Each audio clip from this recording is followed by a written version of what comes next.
Ini Bapak bawah ya? Tunggu dulu ya. Pak Camat yang bantu Guru Supriyani diteror orang tak dikenal, kaca mobil dinasnya ditembak hingga pecah.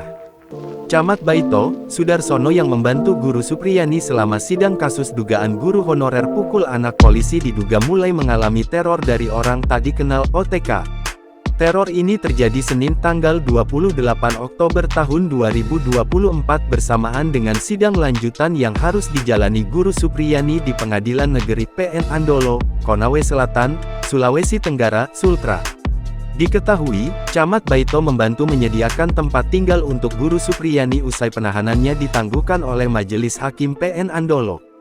Supriyani dan keluarga untuk sementara tinggal di rumah Camat Baito agar tak mendapat intervensi. Saat menjalani sidang di PN Andolo, Guru Supriyani menumpangi mobil dinas Camat Baito. Bersamaan dengan jalannya sidang kasus dugaan guru honorer pukul anak polisi itu, mobil dinas Camat Baito ditembak orang tak dikenal OTK saat melintas di depan SDN 3 Baito. Camat Baito, Sudarsono, menyatakan kaca mobil Camat Baito ditembak OTK itu pecah saat dikemudikan Kepala Desa, Ahwang Buluri. Dari arah SDN 3 Baito, ke rumah, kejadiannya di Jalan Desa Baito. Saya juga belum tahu, saya belum pastikan pelaku penembakan, ucapnya, Senin, dikutip dari tribunnews.sultra.com. Jadi saksinya ada Pak Nurdin yang melihat saksi ada orang yang setelah kejadian langsung lari. Kita bisa menyaksikan kesaksian dari yang bawa mobil dan sudah ada saksi juga yang melihat bahwa ada orang yang memang. Kuasa hukum Supriyani, Andre Dermawan mengatakan mobil dinas Camat Baito yang ditembak OTK memang sering ditumpangi Guru Supriyani untuk perjalanan ke pengadilan. Ia menduga peristiwa itu ada hubungannya. Oleh karena itu, Andre Dermawan akan melaporkan aksi teror tersebut.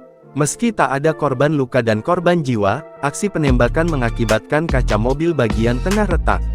Tadi ini ada insiden, jadi mobil dinas Pak Camat Baito yang biasa dipakai untuk Supriyani dalam proses sidang ditembak dan ini kami sedang identifikasi, tuturnya. Ia menjelaskan Supriyani tak ada dalam mobil. Saat itu mobil melaju ke kantor Camat Baito. Saat itu Pak Desa Baito sedang mengemudikan mobil tiba-tiba mendengar suara bunyi yang sangat keras. Setelah itu dia keluar dan melihat ada OTK berbaju putih lari ke semak-semak. Tapi pelakunya tidak didapat, lanjutnya. Pihaknya belum dapat memastikan aksi teror ini berkaitan dengan kasus yang sedang dihadapi Supriyani. Kita lihat memang tidak kondusif Supriyani tinggal di rumahnya. Jadi kita bawa di rumah Pak Camat Baito agar menghindari kejadian yang tidak diinginkan, terangnya. Download Tribun X sekarang. Menghadirkan lokal menjadi Indonesia.